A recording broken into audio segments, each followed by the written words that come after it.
Bonjour tout le monde, bienvenue à mon podcast Elle brille. Mon nom est Geneviève Tardif. Aujourd'hui, on va parler d'un sport qui est de plus en plus populaire chez les jeunes filles, qui est le baseball, et d'une jeune femme qui explose comme un véritable coup de circuit sur la scène internationale. Elle se nomme Daphné Gélina. Salut Daphné. Salut. Merci d'être avec moi pour ce podcast. Ça me fait plaisir. Merci de l'invitation. Je parlais que tu explosais comme un véritable coup de circuit sur la scène internationale. J'ai lu et j'ai vu en août 2018 que tu as frappé un coup de circuit et tu récoltais 4 points dans une victoire de 8-5 face aux États-Unis et ça a permis au Canada de remporter le bronze à la Coupe du monde féminine de baseball. Qu'est-ce que ça représente pour toi ce moment-là dans ta carrière? C'est sûr que personnellement, ça a été le highlight de ma carrière jusqu'à présent. J'ai toujours rêvé de faire partie de l'équipe nationale. J'ai toujours rêvé de pouvoir avoir un rôle important avec l'équipe. Puis je pense qu'à ce match-là, justement, le travail que j'avais mis dans les dernières années et au courant de cette semaine-là puis de ce championnat-là a réussi à être illustré avec ce coup-là. Donc c'est sûr que c'est un moment que je peux pas oublier dans ma carrière, ça. Tu as reçu le titre de joueuse canadienne par excellence en 2018. Croyais-tu recevoir ça un jour dans ta vie? Croyais-tu que ça allait être le cas en 2018? Mais honnêtement, je pense que comme toute jeune fille qui joue au baseball, quand j'étais jeune, quand je m'entraînais puis que j'étais avec Team Québec, ben, je rêvais de l'équipe nationale, je rêvais d'avoir une place. Puis éventuellement, quand j'ai fait l'équipe, ben, je rêvais d'avoir ce prix-là. Puis à chaque fois, on va aller en chercher un petit peu plus. Mais de savoir que je l'aurais un jour, là, j'aurais pas pensé à ça. Surtout que quand j'étais partie pour la Coupe du monde en 2018, j'étais un joueur suppléant. Et que je pensais pas avoir autant de chances de m'illustrer sur la scène internationale comme ça. Un de tes coachs a dit dans une entrevue que tu es vraiment un exemple de persévérance et d'acharnement. Est-ce que tu te considères comme ça? Je pense que oui. Je sais pas si tu connais un petit peu mon parcours, mais j'ai été coupée de l'équipe nationale à plusieurs reprises. J'ai fait l'équipe, j'ai été recoupée, j'ai fait l'équipe, j'ai été recoupée, j'ai eu des commotions cérébrales qui m'ont empêché d'être sur la scène pour un certain moment. Donc, je pense que j'ai un parcours un petit peu chamboulant, si on peut dire ça. Et à chaque fois, ben, j'avais juste un but en tête, puis c'était de venir avec l'équipe nationale, puis d'avoir un rôle important avec eux pour les aider à battre les Japonaises ou à battre l'équipe qu'on a devant nous pour se rendre à une médaille. Puis je pense que si tu gardes ton but en tête, tu réussis justement à faire les choses, mais c'est pas évident quand tu as souvent des mauvaises nouvelles ou que tu as des mauvaises séquences là, de continuer. Puis je pense que c'est important pour toutes les jeunes filles justement de continuer à persévérer, peu importe l'obstacle qu'il peut avoir devant son chemin. Ben oui, puis tu parles des jeunes filles.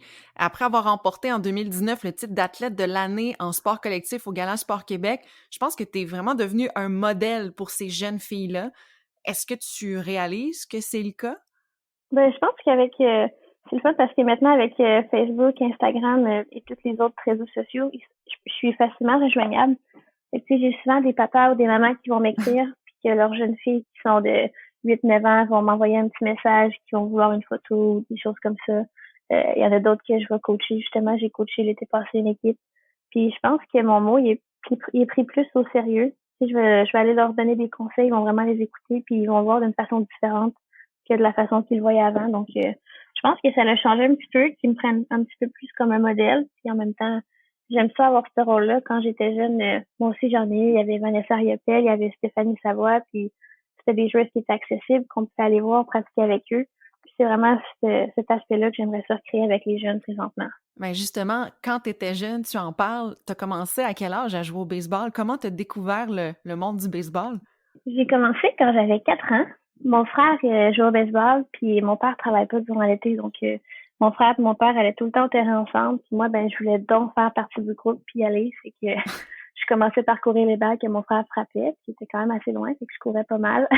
Puis éventuellement, ben j'ai eu la chance moi aussi de frapper, puis j'ai aimé ça. Puis là, j'ai demandé à mes parents de m'inscrire. Puis de fil en aiguille, j'ai pas voulu arrêter de jouer. Là. J'ai vraiment appris la piqûre pour ce sport-là. Et au départ, est-ce que tu étais dans une équipe de filles ou c'était comment? Est-ce que tu étais la seule dans une équipe de gars? C'était quoi à l'époque? Ouais, ben moi, quand j'ai commencé à jouer, j'ai jamais été dans une équipe de filles. Dans ma région, moi, je suis de la Naudière, puis précisément à Repentigny. Je jouais dans des équipes de gars. J'ai commencé dans le A. Éventuellement, j'ai réussi à faire ma place dans les équipes double lettre. Ça n'a pas été facile. J'ai souvent été retranchée parce que j'étais une fille. Hmm. Mais une fois que j'ai fait ma place, là, les coachs me connaissaient bien, les joueurs aussi, puis j'ai commencé à faire les équipes de A. Et en 2008, je suis rentrée avec Team Québec pour la première année. Puis là, Team Québec, évidemment, mais c'est des équipes de filles. Mais outre que Team Québec et l'équipe nationale, j'ai jamais participé dans des équipes de filles. Là, c'était dans le temps que moi je jouais quand j'étais plus jeune, il y en avait pas. On était 2, 3 filles dans la ligue, puis c'était pas mal ça, là. Et est-ce que tes parents, Luc Gélina, c'est ton papa qui est dans le sport, qui travaille à RDS, est-ce qu'il a pu te conseiller? Qui a été tes modèles, tes conseillers qui t'ont aidé dans la vie?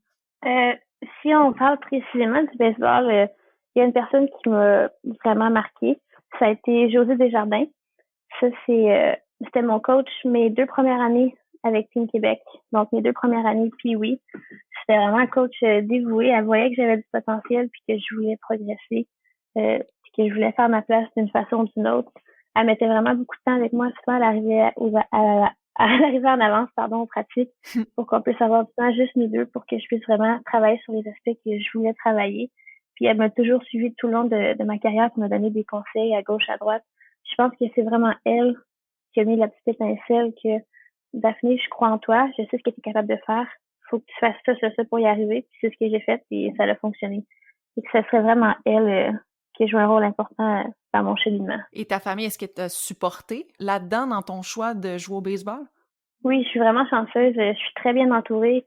Ma mère, mon père, ils m'ont toujours supportée. L'été, j'avais mes matchs.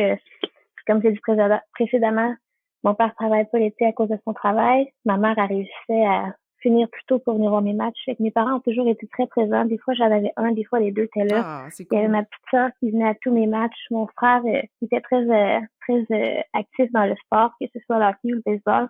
Mais quand il pouvait, il venait me voir jouer aussi.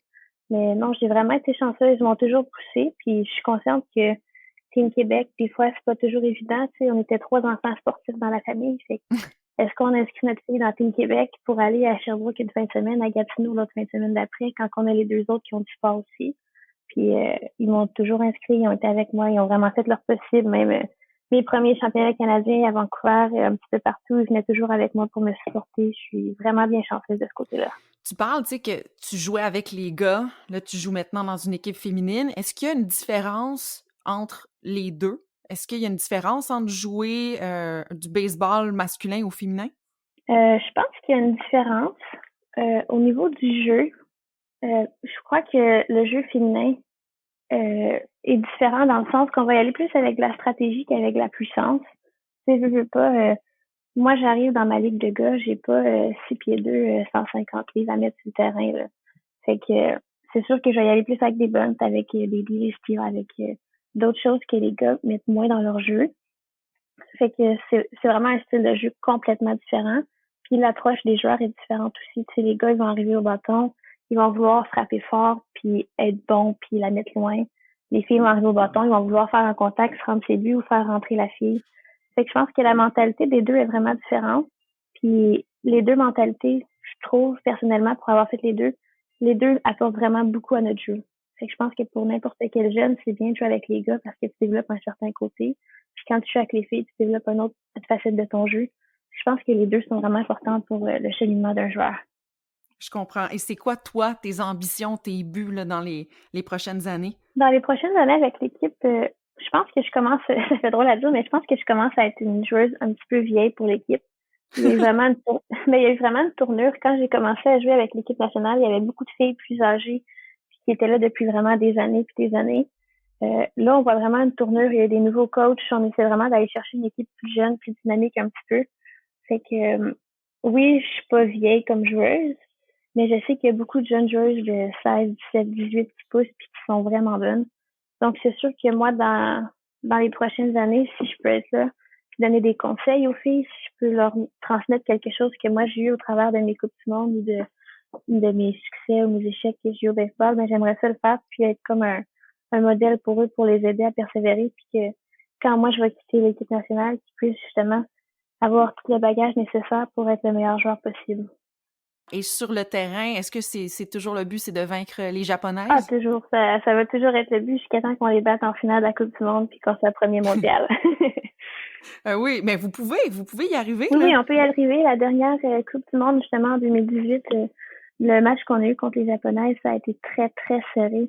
Ça aurait pu aller d'un côté comme de l'autre. Puis finalement, c'est eux qui l'ont apporté de peine et de misère, mais ça aurait pu aller des deux côtés, là. Fait que de plus en plus, à chaque année, on voit qu'il y a une progression. En 2016, quand on jouait contre eux, ça allait moins bien, c'était plus difficile. En 2018, on a été solide, on a réussi à les accoter. Fait que je pense que le prochain step, quand on va jouer contre eux, ben évidemment, il faut qu'on arrive prête, mais je pense qu'on serait capable de les vaincre. On travaille fort, puis on va être capable. Puis ce qui est le fun, c'est de voir que c'est un sport au Québec qui est de plus en plus populaire chez les femmes. Et on voit qu'il y a une forte présence québécoise aussi dans l'équipe canadienne. Est-ce que ça t'étonne de voir ça? Parce que vous avez vraiment augmenté. Là, vous étiez 2 et là, on voit que vous êtes beaucoup plus que 2 là, Québécoises. Oui, non, je suis pas étonnée du tout. Je pense que Baseball Québec ont beaucoup de bonnes ressources pour relancer le baseball féminin. Ils ont dû changer le programme quasiment au complet pour justement s'assurer une relance au niveau du baseball féminin puis qu'il y ait plus de joueuses que 2 sur l'équipe nationale. Puis ça paraît, là, on a des bons coachs, on est bien encadrés, ils nous demandent une structure exigeante, mais qui fait en sorte qu'on progresse beaucoup. Donc, je suis vraiment pas surprise qu'il y ait plus de jeunes joueuses sur l'équipe. Je m'attends à ce que dans les prochaines années, il y en ait encore plus, là.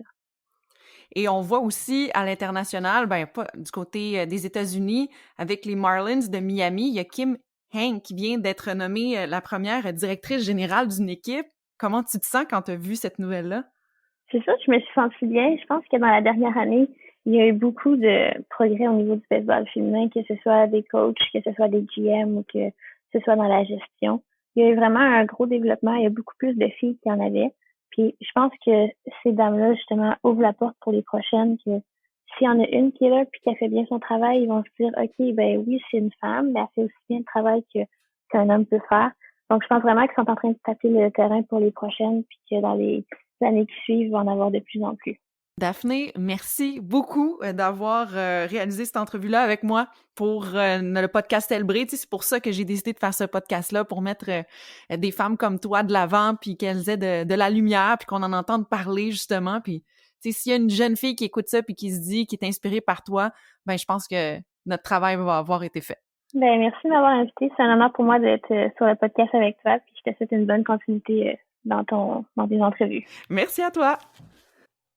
Merci d'avoir été à l'écoute pour cet épisode avec Daphné Gélina. Vive le baseball! Qui aime pas le baseball? En tout cas, moi, j'adore le baseball. Et s'il y a un autre sport que j'adore, c'est le tennis. La semaine prochaine, je parle à Leila Annie Fernandez. C'est un rendez-vous, manquez pas ça, à mardi prochain. Bye tout le monde!